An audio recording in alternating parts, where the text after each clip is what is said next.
let's go out and commit a crime. Mr. Kaufman will know this because we both worked together at the ICTY.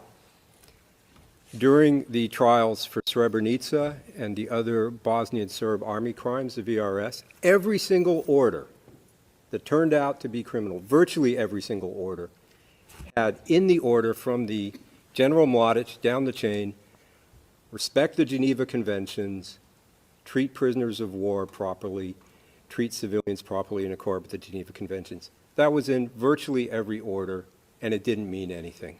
It was boilerplate as part of their cover-up. I'll move on to some of his points from yesterday now. He spoke at length in the beginning about Article 7.1 and an alleged problem or inconsistency with the al-Hishri case in our definition of the civilian population in this case. The law is very clear.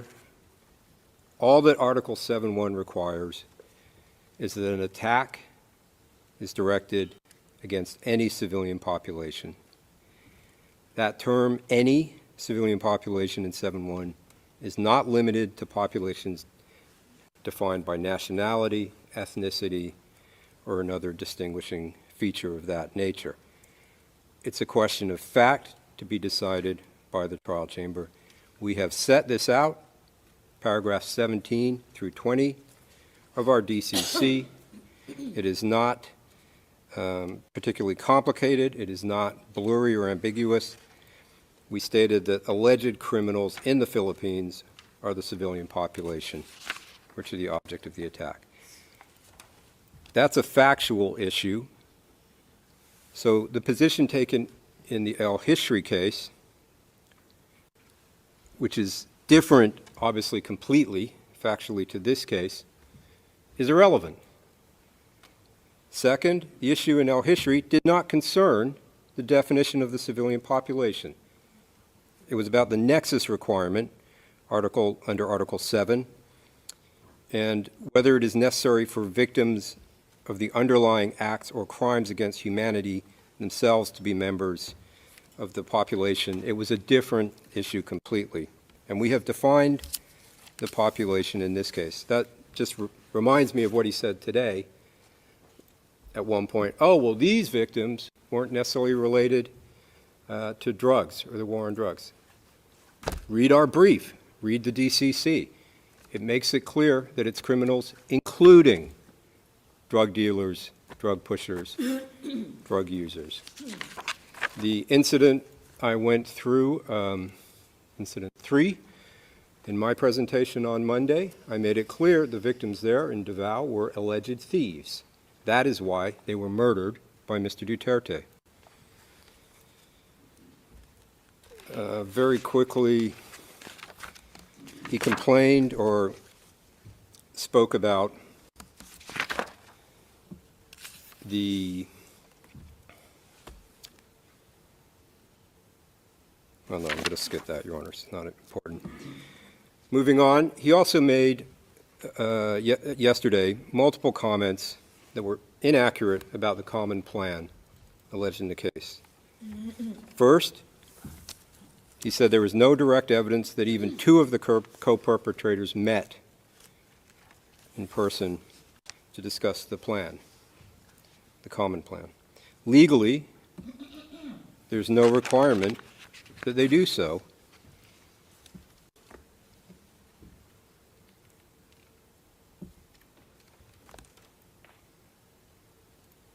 However, factually, what he stated was incorrect. We have brought evidence of such meetings, and they're in our pre-confirmation brief. I won't go through it, but if you look at paragraph 27 and the items cited in footnote 135 of that paragraph, it sets it out. I'll come back now to the meaning of the term neutralize in the context of this case. It's open to interpretation in the abstract, But my friend, in trying to persuade your honors to take the view that neutralize didn't mean anything nefarious, quoted statement from Chief Ronald Bato de la Rosa, co-perpetrator de la Rosa, that neutralize did not mean to kill. That was at T006, page 31, lines 2 to 11. So he's been criticizing the credibility of our witnesses.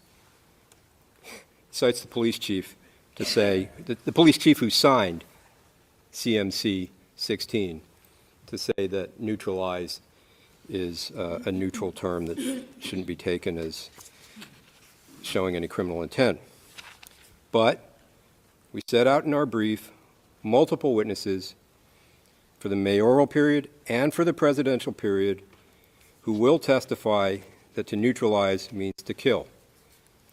That's again set out in the brief, paragraphs 6 and 24. I'll read out just one example. This is ERN PHL OTP 000-15390-R01 at 0011, lines 345 to 346.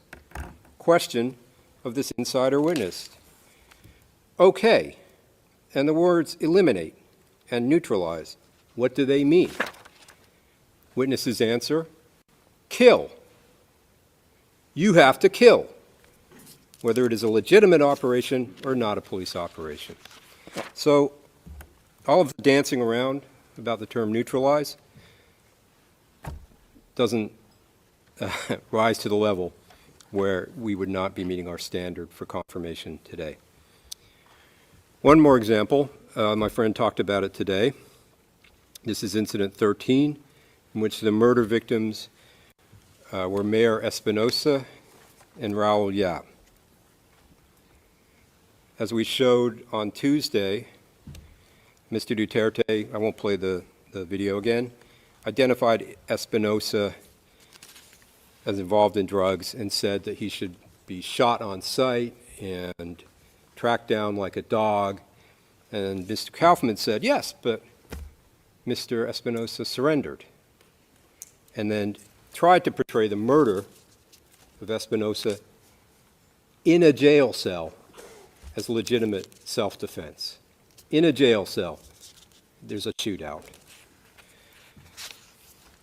The telling point here, as we said on Tuesday, transcript 5, page 10, lines 9 to 10. In the FPRRD list, it was brought up, I believe, in the presentation. These two victims of incident 13, they are noted as neutralized on the list, not on the day they are arrested, not on the day they go to jail. They're marked neutralized on the days they're killed. So they were neutralized at the time they were murdered, per Mr. Duterte's government at that time. As I said in my submissions on Monday, right from the beginning, we acknowledged throughout his speeches, Mr. Duterte and some of his co-perpetrators, I used the term allies on Monday, referred to shoot to kill and self-defense, and that they sprinkled in these references to due process and legality. The evidence shows, as I said, that was only to build a veneer of legality, to create an impression of legality, and to give his lawyers something to say when this day came. And that's exactly what has happened. Mr. Kaufman has gone through, repeated these, when he can, as some kind of mantra that supposedly exculpates his client. Does not. As I said, this is the lawyer, Duterte, trying to build in a defense in case he was ever held to account for his crimes. The facts can't be denied by these sprinklings. He ran a death squad in Davao that he created. He ran it for over 20 years before he became president. His promise was to kill thousands, and he did. So it doesn't matter how many times he tried to throw in a caveat. And again, as I said, this is not uncommon in crimes committed by powerful figures. They try to build in a defense. One point Mr. Kaufman made yesterday, again, showing why this case is ready to go to trial and should not be dismissed. He refers to witnesses providing what he says is exculpatory evidence. He misstated these witnesses by saying they were OTP witnesses. They're not. We're not relying on them, but their statements are disclosed. We found these witnesses and interviewed them through the process that he portrays as somehow corrupt or biased or I don't know what. They provided exculpatory information, and we disclosed it. And that is somehow meant to say that this case should not go to confirmation? I mean, these witnesses are interviewed under 55-2. They're as suspects. Is it really unusual that when you're interviewing somebody who was involved in the crimes, that they say, I didn't do it? Does that mean that this case should not go to trial? Again, we go to trial. He can call those witnesses. The trial judges will listen to his witnesses, listen to the OTP witnesses, and then decide if we've proven our case beyond reasonable doubt or not. I'll speed up a bit, Your Honors, because I don't want to go over my time. He made a small point I just have to respond to, making a call. Why aren't there more investigations? Why aren't crimes being investigated now in the Philippines? Well, his client prevented all that by withdrawing the Philippines from the Rome Statute when he thought he might be prosecuted, thereby ensuring that we would not have jurisdiction after a certain period. Another point. My friend is trying to kind of have it both ways on how Your Honor should treat Mr. Duterte's utterances, his speeches, his words. On day 1, T0004 at page 30, lines 18 to 19, my friend said, Duterte's word was his word and the people knew it, end quote. Yesterday, worried about his client's confessions, that's what they are, he said, quote, this is at T0006, page 7, lines 5 to 7, he said, quote, one cannot rely on anything coming out of Mr. Duterte's mouth. All right, that's good to know if he ever decides to testify, and for his representations on interim release, that you can't trust a word that comes out of his mouth. But beyond that, as I went through on Monday, 3 times under oath, Mr. Duterte said in committee hearings, I have a death squad. Is Mr. Kaufman saying that his client is a liar and a perjurer who has no problem lying under oath? Limited use statements. I won't go through all the, frankly, nonsense that we heard about limited use statements. What I want to make clear, he tried to create an impression which is just not true. Not one witness has been granted immunity in this case. None. There is no such thing as virtual immunity or whatever he called it. He said something similar today. It's standard practice to use these statements when interviewing suspects under 55-2 who have rights, and they do not grant immunity. It just means a statement can't be used against that particular witness. And if they lie during those statements to us, to the OTP, then the agreement is void and they can be prosecuted. And his suggestion somehow that we should not interview the direct killers, Mr. Duterte's killers at the bottom of the pyramid, they shouldn't be interviewed, that's clinically insane from a prosecution point of view. And of course, some of those persons will get limited use statements if their lawyers request them. And finally, we're here in this court to prosecute the most responsible, and the most responsible is his client, former President Duterte, not the people on the ground who committed the killings. They are responsible, but they are not the most responsible. And unlike his client, the ones who have come forward have shown remorse for what they have done.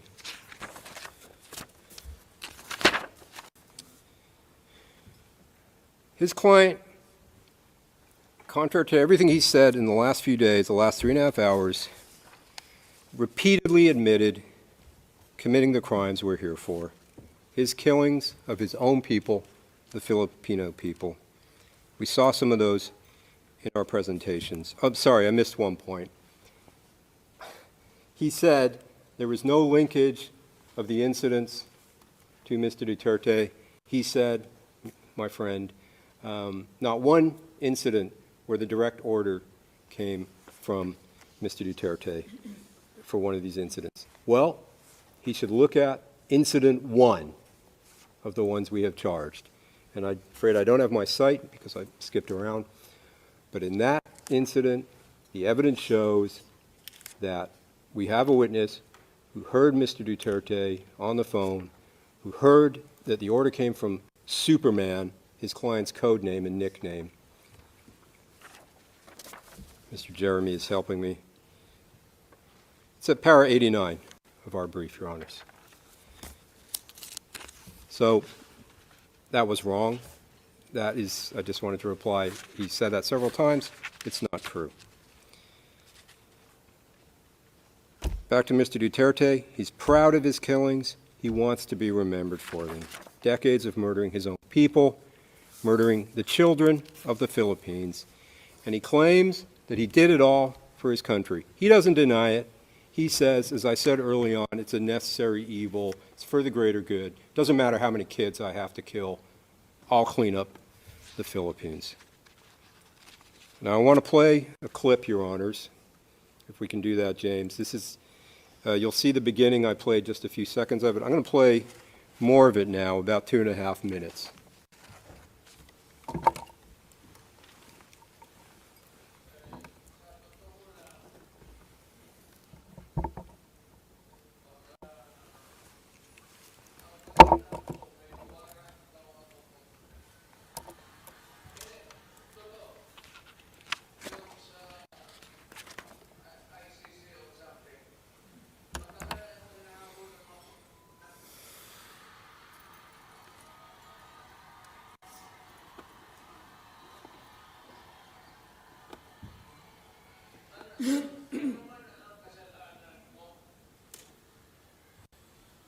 Na ginawa ko man ang lahat sa panahon ko para may konting katahimikan at mapayapa ang buhay ng Pilipino. Ang problema nito, ewan ko kung ang tingin ng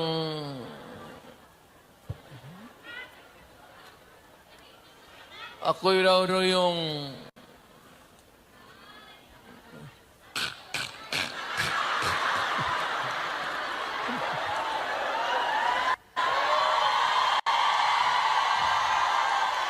o ganito na lang.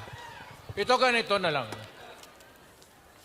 O sabi ko, assuming na totoo, totoo talaga yung naririnig ninyo. Bakit ko ginawa yan? Para sa sarili ko? Para sa pamilya ko? Para sa inyo at ang inyong mga anak sa ating bayan. Ang higain ko na lang sa inyo, total, kung ganito man talaga ang swerte ko sa buhay, okay lang, tatanggapin ko yan. Eh, wala tayong magawa. Excuse me, Counsel, you have 5 minutes left. Hulihin tayo kung ikulong tayo. Kaya lang, meantime, mag-contribute kayo, baski $5, $10, para paglabas ko sa prisuhan, paggawaan ninyo akong monumento katabi ni Rizal. Si Rizal may hawak na libro eh.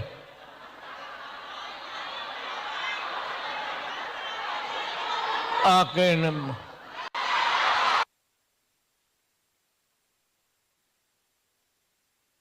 Okay, what do we see there? This is essentially Mr. Duterte's farewell speech. It was made on 9 March last year, 3 days before, as he says, he was apprehended. He was not going to surrender, apprehended and surrendered to The Hague. What did we see there? First, I won't repeat it, shows total, utter contempt for this court. Second, referring to, quote, his sin, end quote, he says, assuming that all the talk you hear is true, assuming it's all true, why did I do that? What is the talk that's all true? It's obvious. After he says that, he says, problem is, they think I'm the one who, and the crowd cheers. Again, he doesn't say it out loud because he knows he's on video, he doesn't want the words there, assuming I'm the one who killed all these people. So he makes a little motion, crowd goes wild, and he smiles because he likes that after he's made that statement. What innocent person has ever said, assuming I committed all these murders, it was for a really good reason? That's what they would like you to believe, that he doesn't mean it. And he says he did it not for himself, not for his family, but for the Filipino people, and it's obvious what he's talking about. He's talking about the murders. Again, the ends justify the means. Again, for him, the murders are a necessary evil for the greater good, as we heard right at the beginning of his career when he's teaching police officers to plant evidence. The end of that video, what does he ask for? He says, I might go to jail, what can we do? But when I get out, contribute money so there can be a monument erected of him when he's released from jail. And he describes what he wants that monument to be to himself, former President Duterte. A statue, not holding a book like the national hero Jose Rizal, but holding a gun. 3 days before his transfer to The Hague, this old man, you could see it still up there. What does he want to be remembered as? The man with the gun. And he's just taken credit for killing his own people.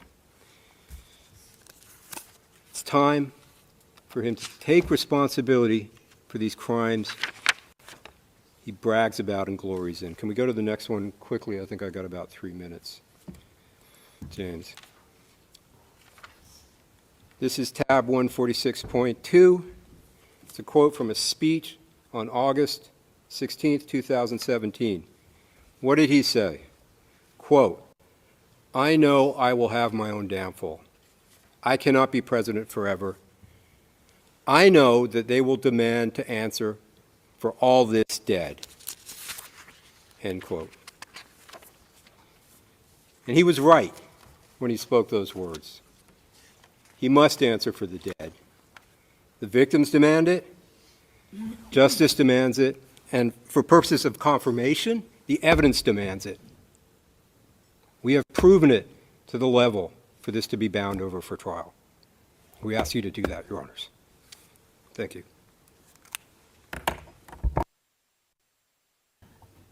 Merci beaucoup, Monsieur Thank you very much, Mr. Nichols. We will now go to the closing statements of the common legal representatives of victims. You have up to 12:30.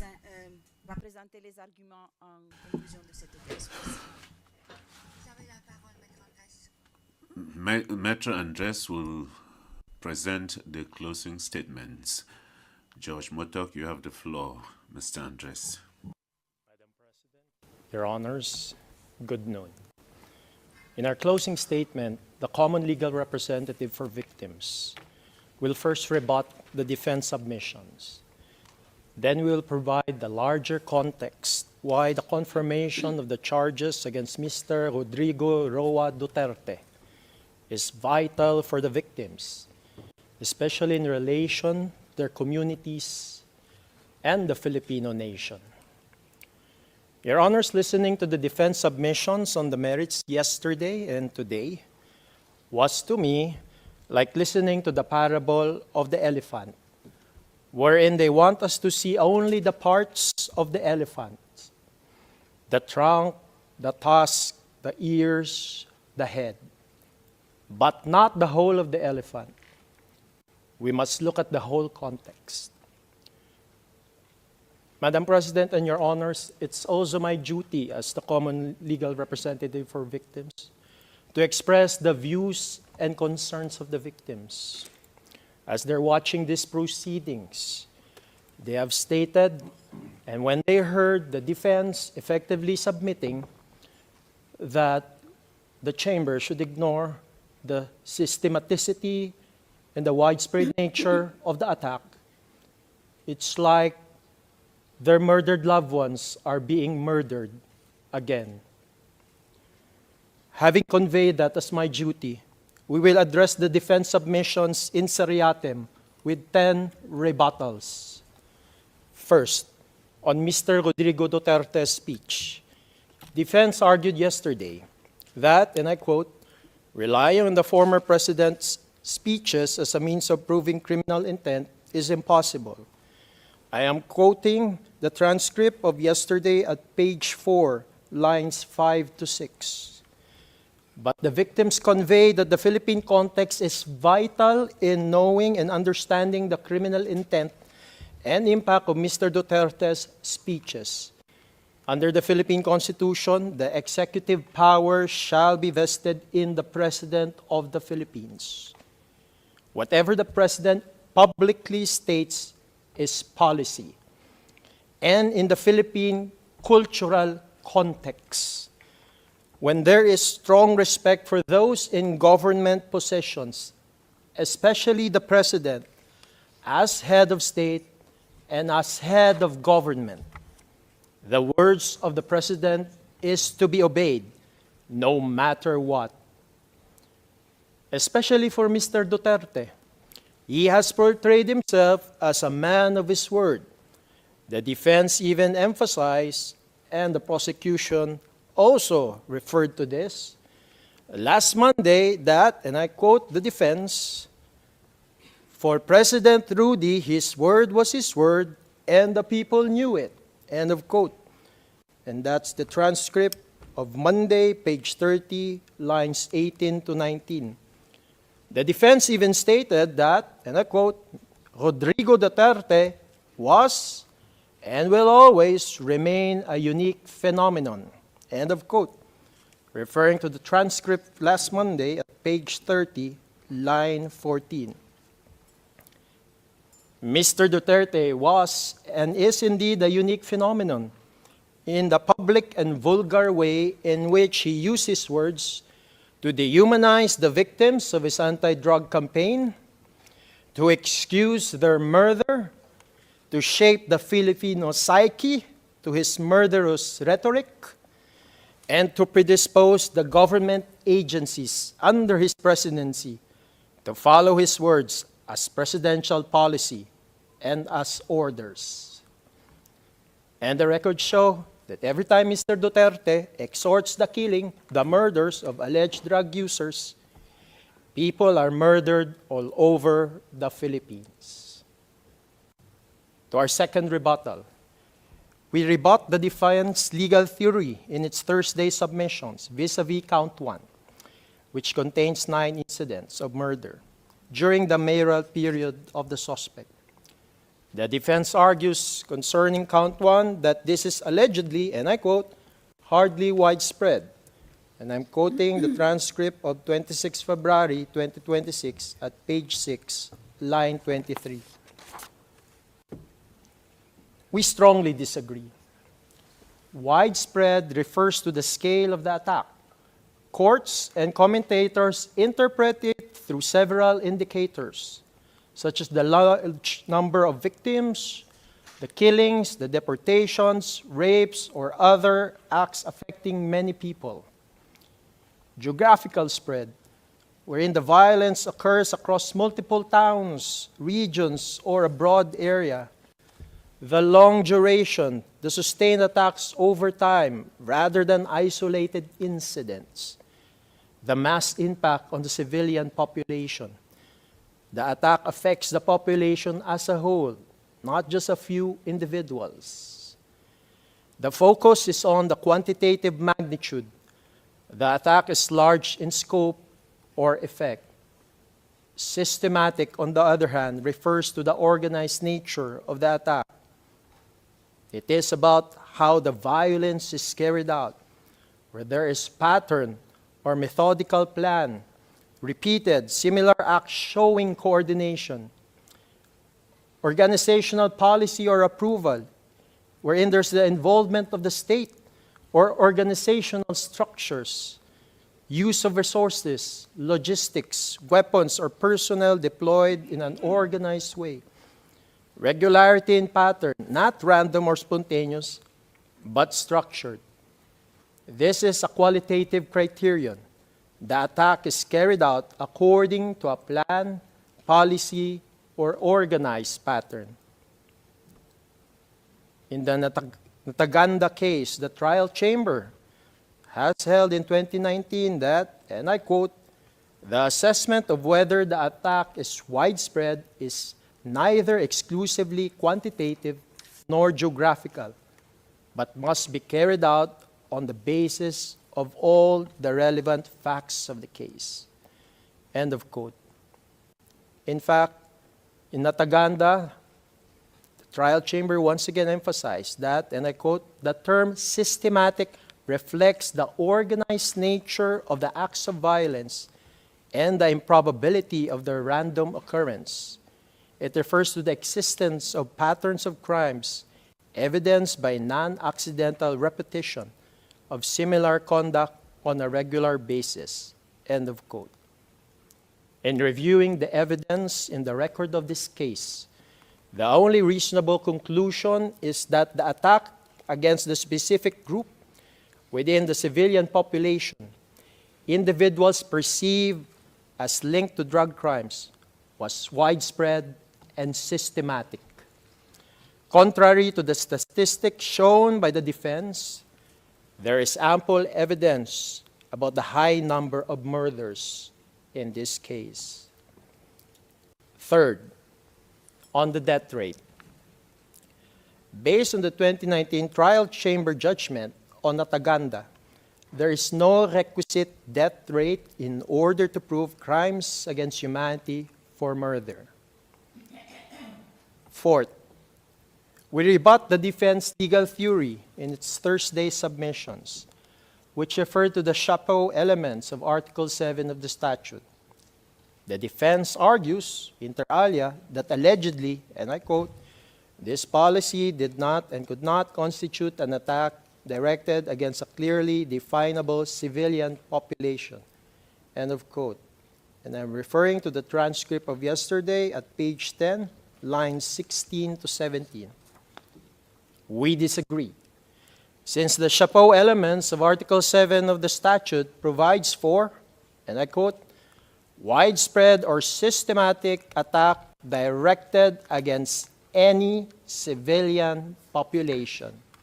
End of quote.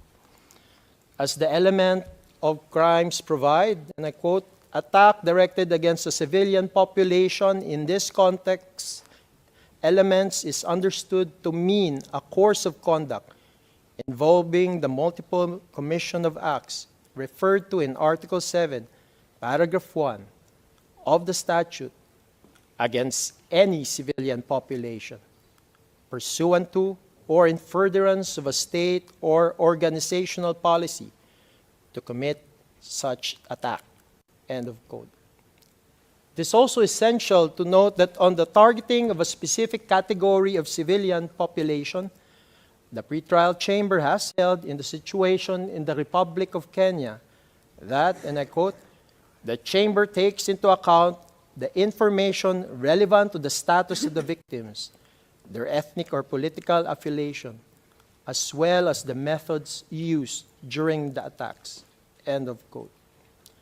The same pretrial chamber in the situation in the Republic of Kenya further held that, and I quote, the issue of whether an act was committed as part of a widespread or systematic attack needs to be analyzed on a case-by-case basis with regard to each particular act. End of quote. Applying this legal principle to the case at hand, we have argued that the evidence on the record unequivocally shows individuals targeted by Mr. Duterte's anti-drug campaign overwhelmingly came from impoverished communities where social mobility is limited and opportunities are scarce.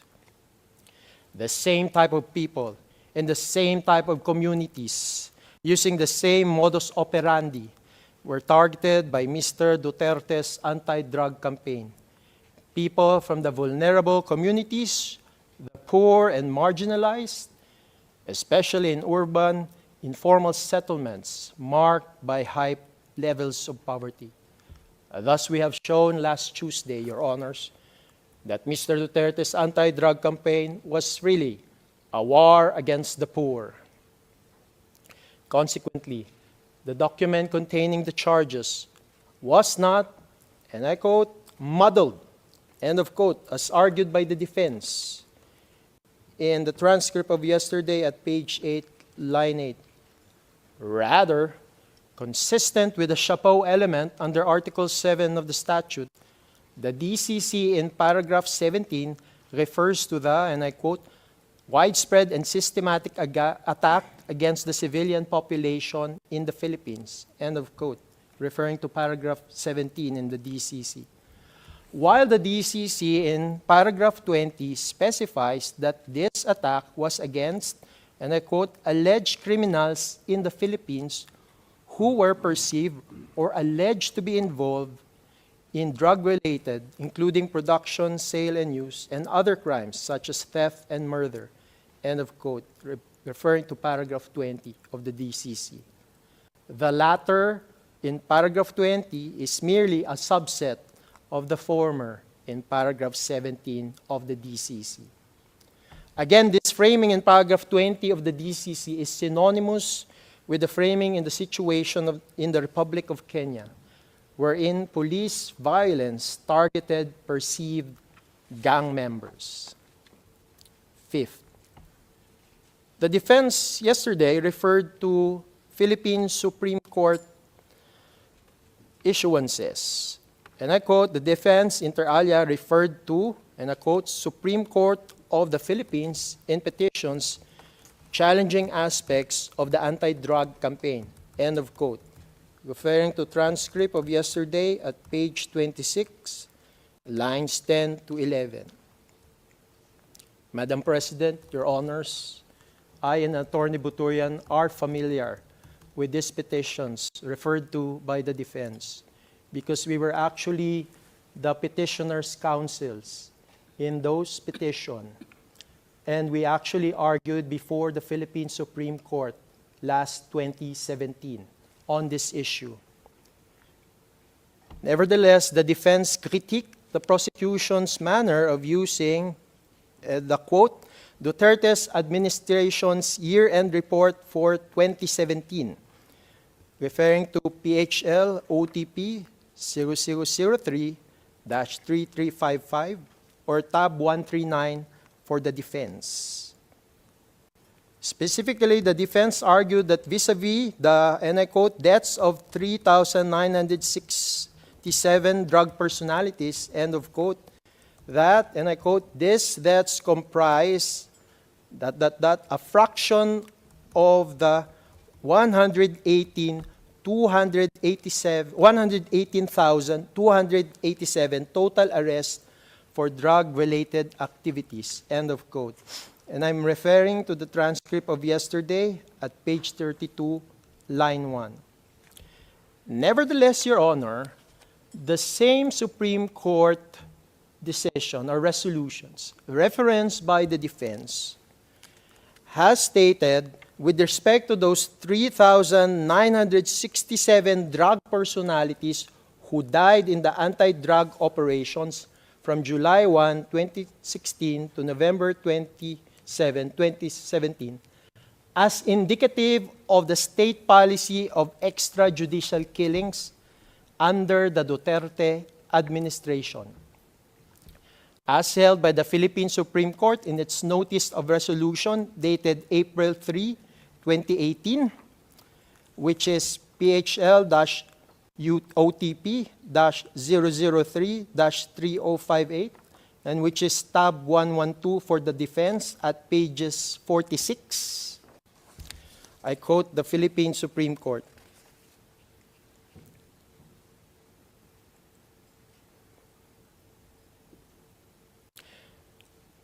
Aside from the OSG's submissions in the present cases, we take judicial notice of the Duterte administration's 2017 year-end report, where deaths in cases related to illegal drugs and the internal cleansing conducted within the Philippine National Police are touted as accomplishments. And Your Honor, the next sentence is emphasized in the original resolution. The government's inclusion of these deaths among its other accomplishments may lead to the inference that these are state-sponsored killings. In the section Fighting Illegal Drugs and subsection Real Numbers, we find the following figures. And Your Honor, I will just quote the one that was in emphasis in the resolution. 3,967 drug personalities who died in anti-drug operations from July 1, 2016 to November 27, 2017. As well as 16,355 homicide cases under investigation from July 1, 2016 to September 27, 2017. 6. The defense referenced, again, the same Philippine Supreme Court resolution. But that same resolution held that nothing else to substantiate the OSG's claim of legitimate police operations. And I quote that specific portion in the Philippine Supreme Court's notice of resolution dated April 3, 2018, which is tab 112 for the defense at page 47. The Supreme Court held that, and I quote, apart from these numbers and their bare allegations, there is nothing else to substantiate the OSG's claim of legitimate police operations. The lack of any submission of the required information and documents leads this court to believe that there is no basis to the OSG's claim. It is Hornbook doctrine that bare allegations unsubstantiated by evidence are not equivalent to proof, i.e., mere allegations are not evidence. End of quote. 7th, Your Honor. Again, in reference to the same Supreme Court resolution referenced by the defense, the Supreme Court also held there that the PNP cannot claim presumption of regularity on deaths occurring during police operations. Your Honor, I will quote that specific portion of the notice of resolution dated April 3, 2018, which is tab 112 for the defense at pages 47 to 48. The Supreme Court held, and I quote, the PNP cannot claim the presumption of regularity in official functions because deaths are not supposed to occur during any of their operations. The presumption of regularity in the performance of official duty must be seen in the context of an existing rule of law or statute authorizing the performance of an act or duty, or prescribing a procedure in the performance thereof. The presumption also cannot prevail over positive averments concerning violation of the constitutional rights of the accused. And Your Honor, in the next paragraph, all of it is being emphasized in the original. And I quote the emphasized portions. The Duterte administration's 2017 year-end report states that there were 3,967 drug personalities who died in anti-drug operations from July 1, 2016 to November 27, 2017, and 16,355 homicide cases under investigation from July 1, 2016 to September 27, 2017. This is a total of 20,322 deaths during the Duterte administration's anti-drug war from July 1, 2016 to November 2017, or an average of 39.46 deaths every day. This court wants to know why so many deaths happened, as expressly reported under the section Fighting Illegal Drugs of the Duterte administration's 2017 year-end report. Next, Your Honor. The Philippine Constitution provides for the right of life in Article 3. Therefore, because of that right to life, there is actually no presumption of regularity if a person is killed during a police operation. And actually, the presumption is reversed. It's actually the onus probandi on the police to prove that his or her actions were within the lawful requisites of self-defense. In fact, Rule 15.4 of the 2013 revised PNP operational procedures mandates the proprio motu investigations if death occurs during a police operation. However, Your Honors, despite the at least 3,967 deaths under anti-drug operations, there was no proprio motu investigations for all of these deaths. 8, Your Honor. The defense yesterday referred to the Philippine National Police Operational Procedural Manual issued in 2021.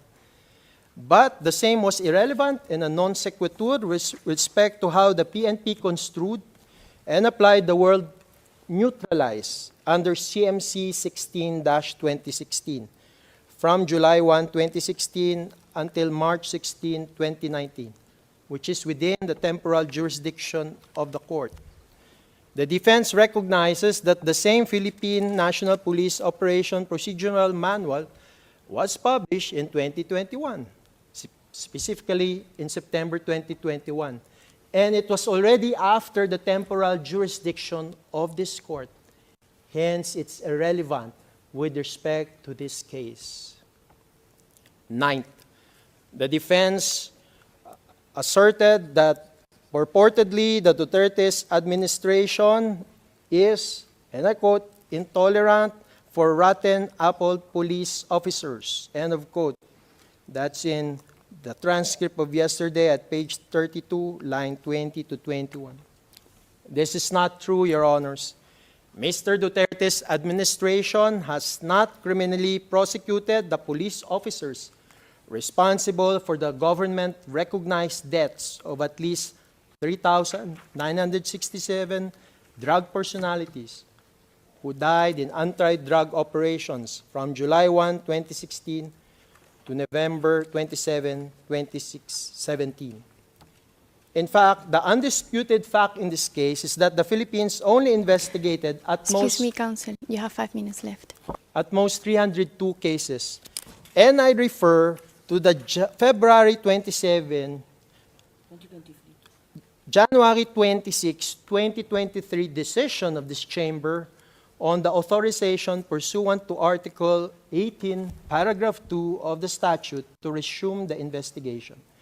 The court here, the chamber has held The Chamber observes that at the time of the prosecution's request, the DOJ panel had referred to the NBI for investigation and case build-up 302 cases consisting of 52 PNP IAS cases, the non-Laban cases, and 250 NPS cases. And in paragraph 39, from the information before the Chamber, it therefore appears that the DOJ panel review does not amount to relevant investigations within the meaning of Articles 17 and 18 of the statute. Moreover, the number of cases reviewed by the DOJ panel, namely 302, is very low when compared with the estimated number of killings that allegedly occurred in the context of war on drugs operations. Res ipsa loquitur. Mr. Duterte's administration has not criminally prosecuted the police officers responsible for these deaths. Last, Your Honor. The defense erred when it conflated Ms. Paulina Masida's statement that Rodrigo Duterte failed to prevent or punish with the theory that the prosecution has not charged command responsibility under Article 28. Ms. Masida's comment on the fact that Mr. Duterte did not take steps to investigate and prosecute was pronounced in the context of her submissions on the fact that encouragement of killings through public statements by Mr. Duterte sent a clear message that those responsible need not fear accountability and can act with impunity. Said comment cannot be extrapolated from that context, as the defense did yesterday. We do not suggest that Mr. Duterte should be liable under Article 28 of the statute. We maintain that there is ample evidence for confirming the mode of liability under Article 25(3)(a) as pleaded by the prosecution. Also, we want to emphasize, Your Honors, that there were indeed children murdered systematically under the charges that are being held against Mr. Duterte, Your Honor. And they are not mere collateral damage. In conclusion, the victims submit that the defense has not blemished the prosecution legal theory and evidence as provided in the document containing the charges and the pre-confirmation brief. The victims submit that the prosecution presented sufficient evidence to establish substantial grounds to believe that Mr. Rodrigo Roa Duterte committed each of the crimes charged. Consequently, all charges should be confirmed, and Mr. Rodrigo Roa Duterte committed to trial. Lastly, Your Honor. Your Honor, the victims want these charges to be confirmed because they want to be reintegrated to their communities, because they are still in the shadows of fake news, of fear and of threats from Mr. Duterte's supporters. Hence, it's important, Your Honor, that all of these charges be confirmed against Mr. Duterte so that the victims of these crimes will be taken out of the shadow of darkness into the light of truth and justice. Because in the end, Your Honors, the victims, they're also created in the image of God, and they also believe that the God of the universe is the God of justice. Madam President, Your Honors, thank you for your kind attention. This ends the presentation, the closing statement of the Common Legal Representative for Victims. May it please the Chamber. Judge Motok. Thank you very much, Mr. Andres. We will now take our break and resume with the final submissions of the defense at 1400 hours. The hearing is suspended. I do indeed thank Your Honours for that consideration. And we did in fact have a short version prepared and a long version prepared. So I'll be reading from the long version, and that was specifically so that we could accommodate the redactions that have been so insisted upon, and we respect that, of course, by the prosecution. So I now turn, with respect, Your Honours, to count 2. and this concerns the alleged murders of high-value targets during the presidential period. And before addressing the individual incidents that the prosecution characterises as involving so-called high-value targets, the defence makes a preliminary observation. The term high-value target appears throughout the prosecution's brief as though it is evidence of a coordinated plan to eliminate targets. With respect, that inference cannot be sustained. The existence of a prioritisation category within a law enforcement campaign does not establish a criminal plan. HVT was an operational classification used by law enforcement, and in this sense it is no different from a similar acronym in another country where I have clients. APOTS, or Australian Priority Organisation Targets. HVT is not a code for an instruction to kill or a witch hunt. It was a prioritisation tool within anti-drug operations applied across regions and units on the basis of intelligence assessments, alleged position within drug networks, or inclusion on watch lists. Classification does not imply selection for murder, any more than it is proof of unlawful intent. The prosecution itself acknowledges the existence of formal operational frameworks, including police circulars and structured campaigns. Within those structures, individuals could be designated high value for purposes of operational attention.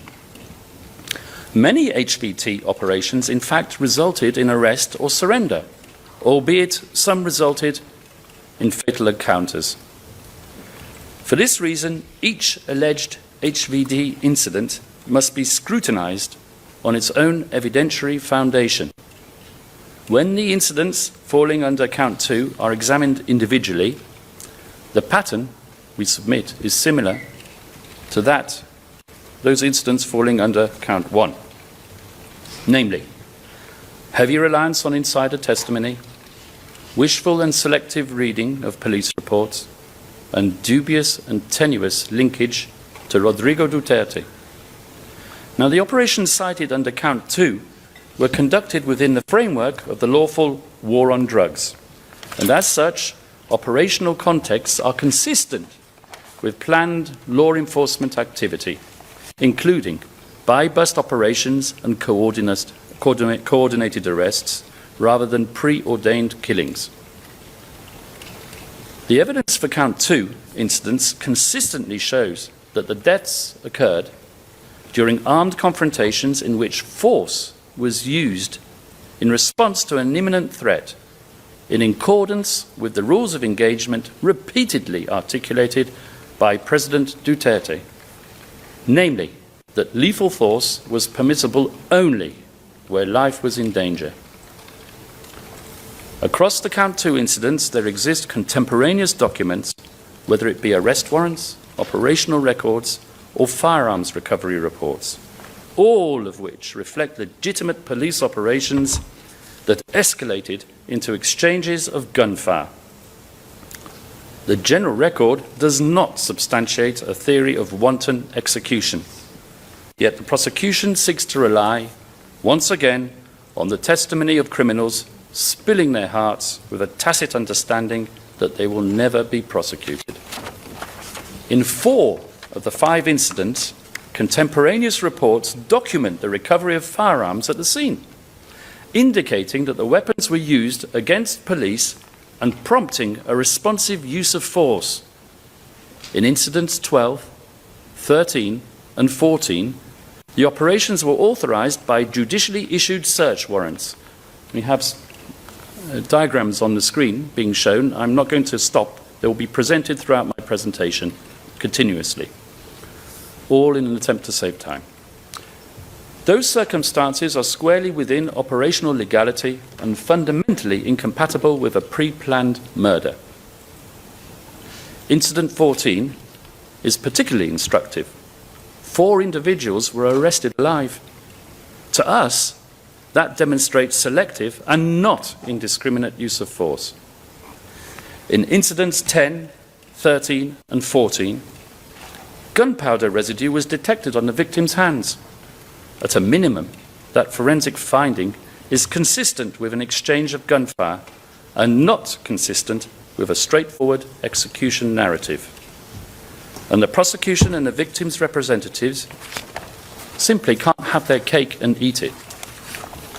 They can't say in one breath that drugs and guns were planted on victims and therefore dispute crime scene evidence, while at the same time complaining about the lack of crime scene evidence. Yet the prosecution virtually disregards these objective and forensic indicators in favour of narrow and often uncorroborated insider testimony. This is best illustrated in Incident 10, which rests almost entirely on P1160's assertion that a firearm was planted at the scene of the crime, and the official report fabricated. Yet P1160 expressly accepts that he did not witness the planting of the firearm and merely assumes that it must have happened, before conceding that the firearm may already have been present. Once again, we are in the realm of inadmissible conjecture. We know that an investigation followed that incident. The opening of an inquiry is not consistent with the intention to conceal wrongdoing. Beyond that, as I've just mentioned, the record reflects the detection of gunpowder residue on victims' hands in this particular incident, a forensic indicator consistent with an exchange of gunfire and inconsistent with the witness's testimony, which is notably, once again, uncorroborated. Incident 11. This is the sole incident in Count 2 where direct linkage to Mr. Duterte is advanced. And this linkage rests entirely on voice recognition by an individual who claims to have overheard a telephone conversation and recognized the president's voice while being physically moved from one location to another. The alleged recipient of the telephone call himself was never interviewed, and another person present, on whom the prosecution relies for corroboration, did not hear the conversation. After all, would it not have been an item of interest to all those present in that specific location that the President of the Republic himself had condescended to discuss matters of such a criminal nature by way of telephone? So the ridiculous assertion stands solely on the word of one single individual. The only other corroborating witness, the one who heard nothing, acknowledged a personal resentment that he harbored for the then President, Rodrigo Duterte, for reasons you will find in PHL OTP 000164220-R01 at 0022, lines 695 to 708. Once again, I can't mention the reasons because it's redacted. Voice recognition in uncontrolled conditions, while being physically moved, and uncorroborated by any forensic or documentary evidence, cannot constitute substantial grounds for confirmation, particularly where it forms the sole mechanism for attribution.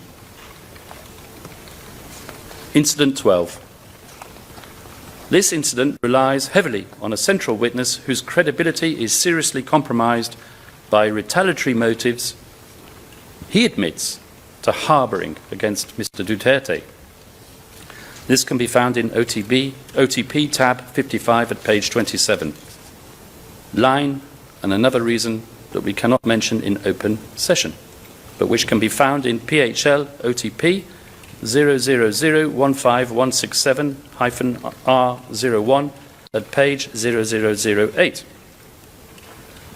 For this particular incident, the case record demonstrates that this operation was conducted pursuant to a judicially issued search warrant, with operational reports and documentation concerning the recovery of firearms.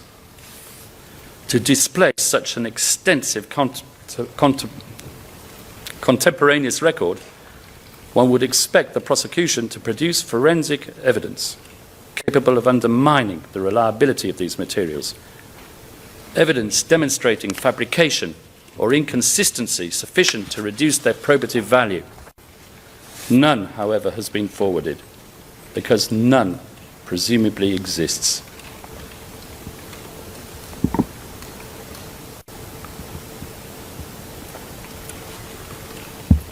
Incident 13.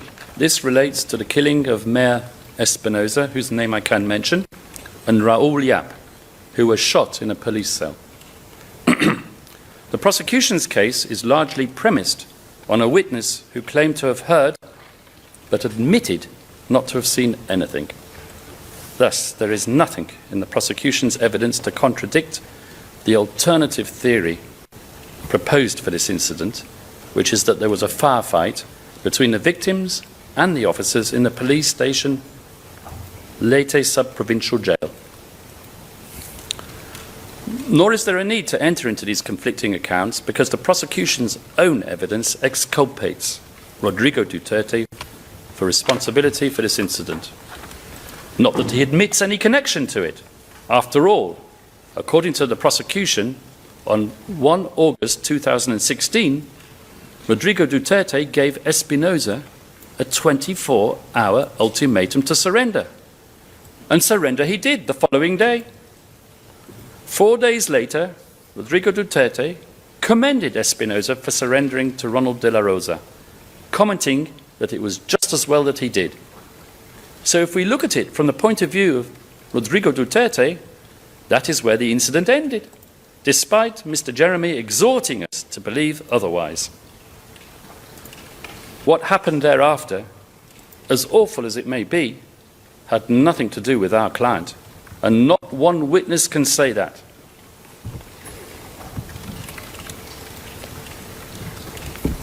The prosecution's narrative in Incident 14, the raid on the house of another person who I can mention, the mayor of Ozmiz City, rests exclusively on a witness who, for reasons we cannot explain in open session, is wholly unable to provide complete or reliable testimony for reasons that can be found in D36, tab 181, lines 128 to 155, and lines 191 to 212. Contemporaneous documentary police reports reflect that this police operation proceeded pursuant to 6 judicial search warrants, something hardly consistent with a premeditated murder scheme. After all, if the intention was cold-blooded murder, why go to the bother of involving a judge? Official investigative materials also indicate that officers approached the premises, announced the execution of the warrant, and were met with gunfire that struck a patrol vehicle and injured an officer, prompting a return of fire. This directly refutes what Ms. Massiter so categorically claimed on Tuesday, namely that none of the arresting officers were ever harmed during the operations. Transcript. T5, page 44, line 24. In every case, the victim was killed, and none of the arresting officers were harmed.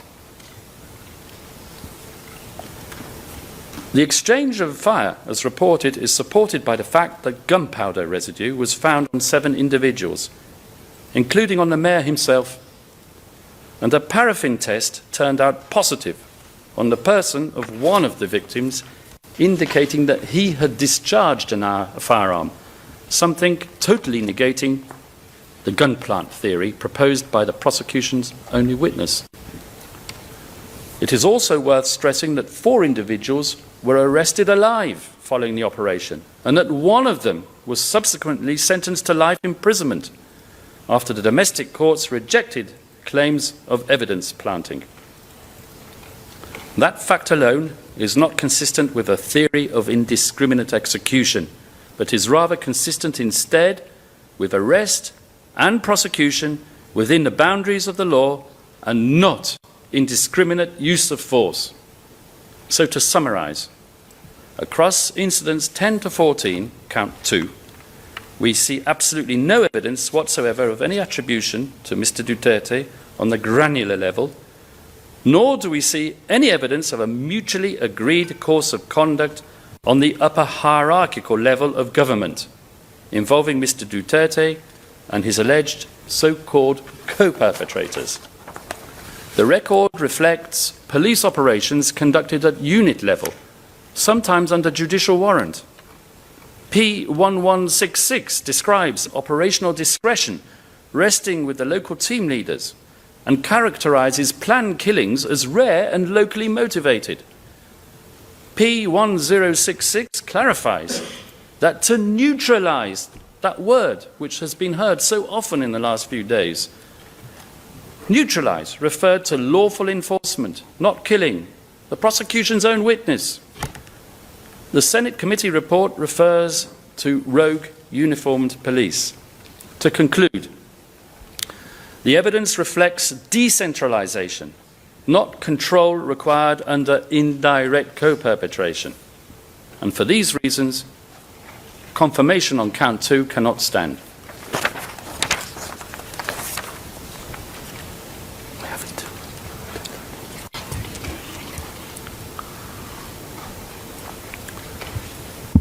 Now, I'm going to start count 3. We have until 10:30. I'm conscious of the time allotted to me. So count 3 relates to the barangay clearance operations during the presidential period. Incident 15 marks the beginning of the barangay clearance operations. Now, from this point forward, a familiar pattern emerges in the prosecution's narrative. The same modus operandi, to employ Mr. Jeremy's language. Routine buy-bust operations are recast as sham exercises designed to conceal extrajudicial killings allegedly ordered from some unspecified source from above. Mr. Jeremy claims a target was identified through the use of lists. Well, there's nothing wrong with that. As one witness, an intelligence officer, explains in his testimony, the use of lists is a normal standard procedure. Once validation was conducted on a person, X, a file on that person would be created as a result of intelligence operations. Then, so claim Mr. Jeremy and Ms. Croft, the target is murdered and reports are falsified and rewards are paid out. This, Ms. Croft suggested at transcript 5, page 23, lines 11 to 13, is the systemicity of the pre-planned attack. But this is not the case. The defense can point to contemporaneous official records generated across different units or organizations that show clearly that in the majority of these incidents, the evidence reflects legitimate law enforcement operations involving spontaneous and reported exchanges of fire and uses of force subjected to forensic and administrative review. These are not clandestine acts hidden from scrutiny, Madam President, but rather recorded operations consistent with self-defense in the course of policing. And where the evidentiary record supports competing inferences, including the inference of a lawful armed confrontation and the inference of an unlawful execution, well, and with this I will conclude, in dubio pro reo. 10:30. Merci beaucoup. Thank you very much, Mr. Kaufman. So I've understood that you would like to use the time that remains to you, and you have you still have 20 minutes actually. I understood that you wanted to use that time. Yes, I would, but I'm not so sure if I can conclude in 20 minutes. C'est possible. OK. Nous essaierons, madame. Ouais, donc vous avez la... Judge Motek, very well. It's still you? You have the floor. Proceed. Across incidents 15 through 49, the Chamber will repeatedly encounter contemporaneous buy-bust or warrant-based documentation, reported exchanges of fire, gunshot residue findings, ballistic testing, immediate hospital transport, internal investigations, and in some cases, prosecution and conviction of officers.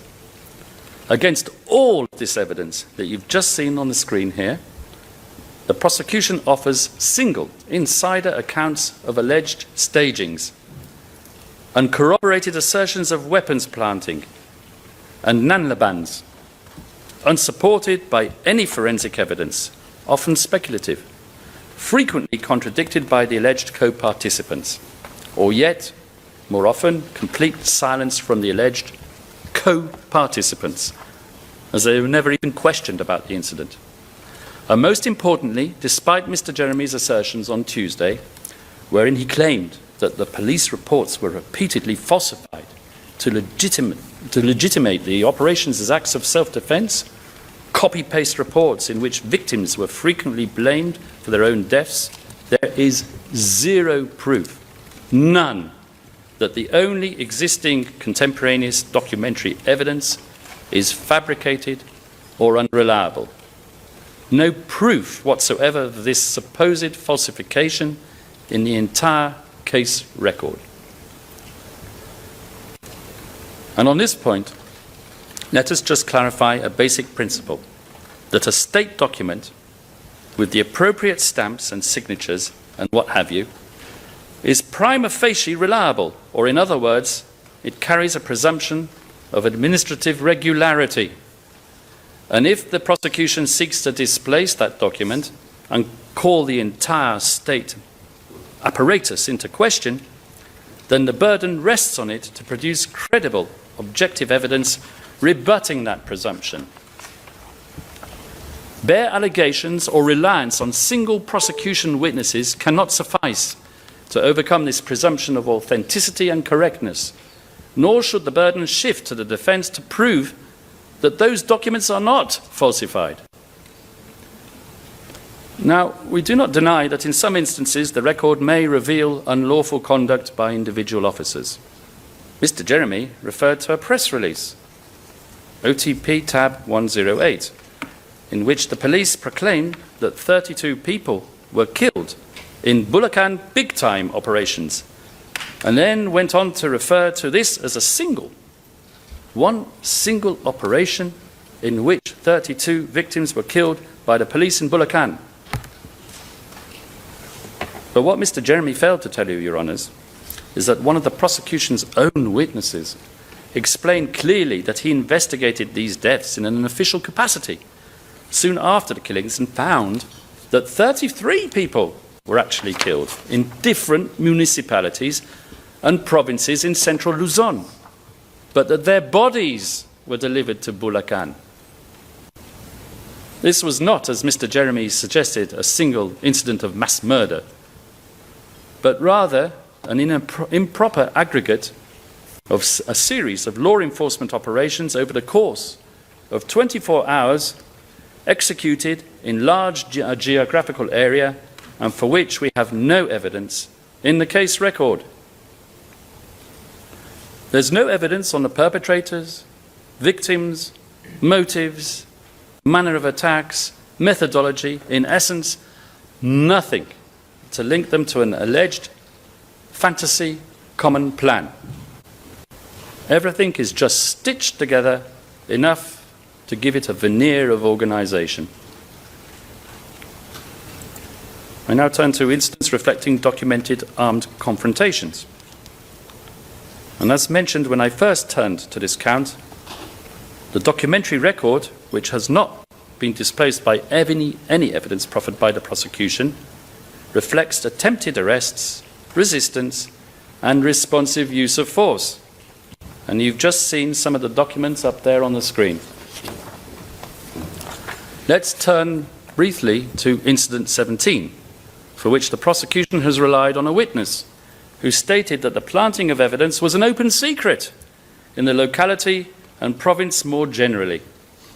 However, another witness, working in the same locality, P1208, states otherwise, that he was never involved in illegal operations resulting in deaths, was not aware of extrajudicial killings disguised as lawful operations, and confirms that there were no standing orders to kill. The operational objective, he explains, was arrest.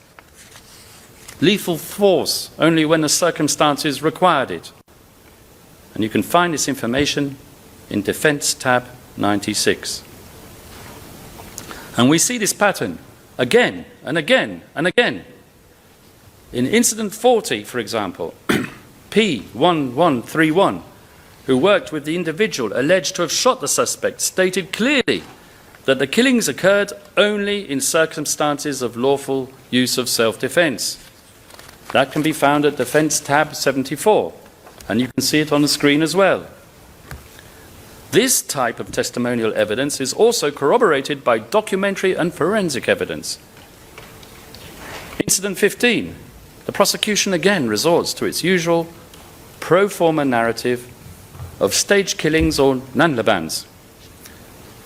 But what it has not done, of course, is prove this. Whereas I urge your honours to look at the screen, where you can see detailed documentary evidence about how this incident came about, and I summarise: a spontaneous exchange of fire after the suspect discharged a firearm, ballistics testing of the officer's weapon, affidavits by the police officers involved, and formal review and investigation of the officer who fired his weapon. Now, I'm not going to sit here and bore you with all the evidence we have on every single one of these incidents, but what I will tell you, Your Honours, is that we have this type of forensic evidence proving attempts, arrests, armed resistance, and responsive and sometimes disciplined use of force in no less than 13 incidents. I don't know where Mr. Butoyan got the idea from that there's no forensic evidence left in the case record. And may we remind you, Your Honours, until the prosecution proves otherwise, which it has not, these state documents remain prima facie, authentic and reliable. For incidents substantiated by a single witness narrative and unconfirmed by alleged co-participants, I refer Your Honours to no less than 9 incidents. One prosecution witness, P1160, is the sole testimonial evidence for at least 3 incidents, while another 6 incidents are premised entirely on the testimony of P3. Now, what's interesting about these incidents is that P3 alleged that he was only one of a group of 3 or 4 perpetrators, and these other perpetrators are actually also prosecution witnesses. Yet none of the other witnesses corroborated his version of events. Not one. A couple of incidents alleged by the prosecution appear on its own evidence to be unrelated to drug enforcement, and thus questionably part of the fantasy common plan or organisational policy. For this, I would refer you to incidents 31 and 41, which involved targeting of 2 individuals, again, because of non-drugs related conduct. I'm not sure whether I can mention the type of conduct without revealing the identity, so I shall refrain from doing so. The prosecution has not presented any evidence to substantiate any nexus to anti-drug operations in either of these incidents. And for this, I refer you to D36, tab 158, at page 4. On the perpetrator's own account, the trigger for the killing was a personal grievance relating to property damage. There are numerous incidents against unidentified or improperly identified victims. The victim in incident 45 is described as a minor, just as in incident 38, another incident on which Mr. Jeremy focused on Tuesday. And, by the way, on the subject of the killing of children, of course it ticks the right boxes for the prosecution insofar as it pulls the heartstrings. But apart from Kian de los Santos, the prosecution has not, despite its emphasis on children, presented to this chamber during these proceedings any evidence that even one victim apart from Kian, in its 49 incidents was a minor. No birth certificates, no corroborative evidence, nothing. While incidents presented as involving minors are indeed grave, Article 61 requires proof, not emotion. It is for the prosecution to prove that the children were involved in these incidents, and not for the defence, once again, to prove a negative. Now, this evidentiary deficit extends even further. The Bulacan Provincial Office provided a certificate indicating that it had no record corresponding to the names of the victims, whose names have been redacted on the slide, which we will show you.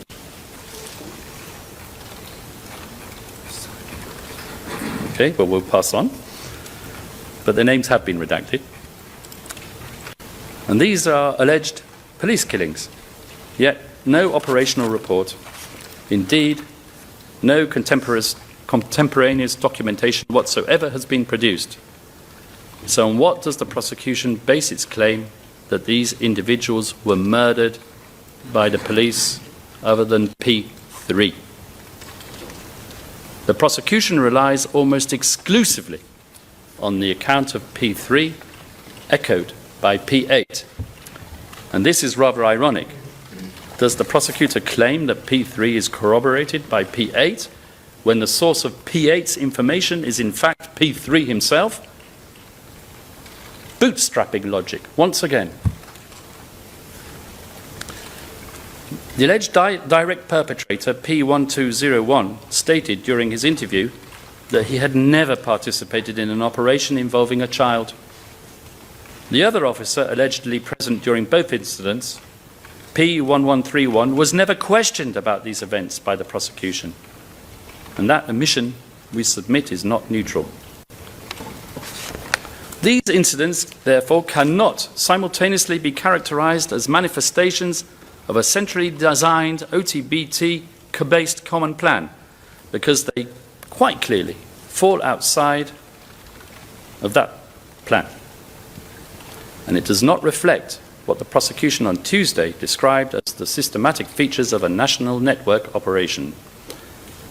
Instead, according to P3, the motive was personal financial gain through the sale of bodies. And if P3's account is accepted, it reflects opportunistic actions for personal gain of the most macabre kind. As held in Al-Hassan, an opportunistic act committed for personal profit without more falls outside the common plan. Now, just to finish up quickly on the issue of identity, in Incident 43, even the alleged perpetrators are not identified.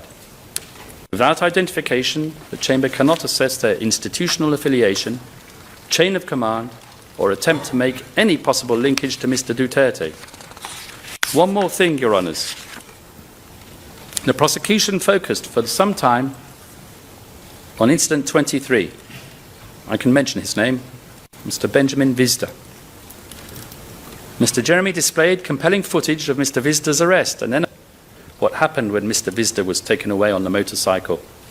The fact that while handcuffed, he attempted to grab the gun of one of the policemen, leading to a struggle and prompting the motorbike to fall over and the policeman to shoot Mr. Vizda twice in self-defense.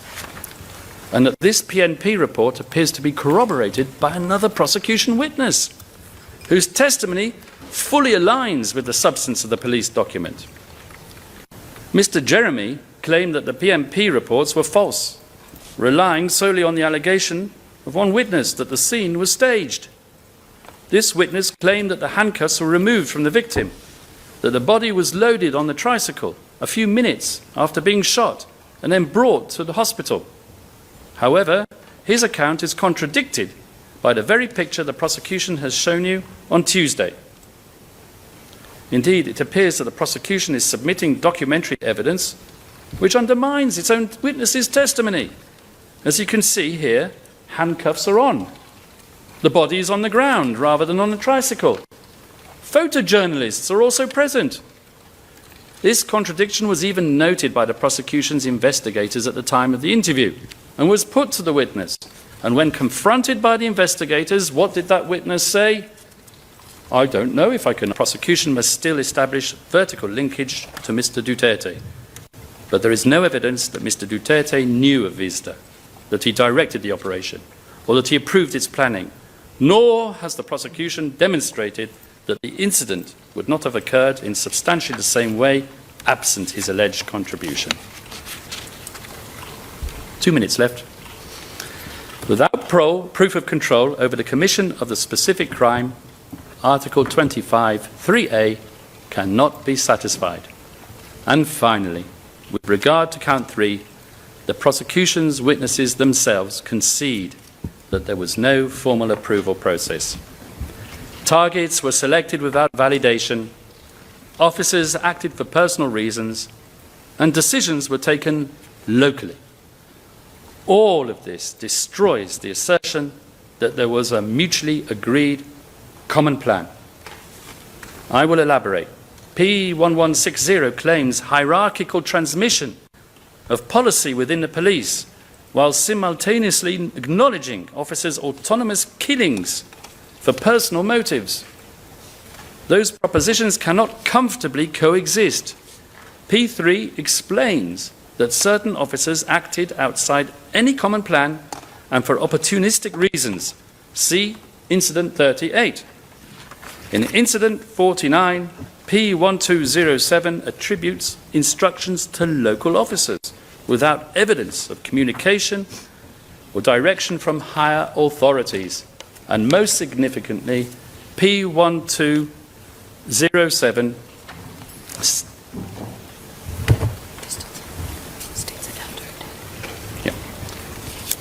P1207 states after a certain death, once again abiding by the redactions, Tokhang operations and killings ceased.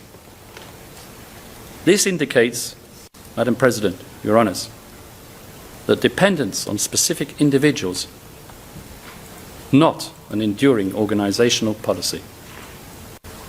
A system-wide common plan cannot depend on the continued presence of a non-fungible local official. And with this, I conclude.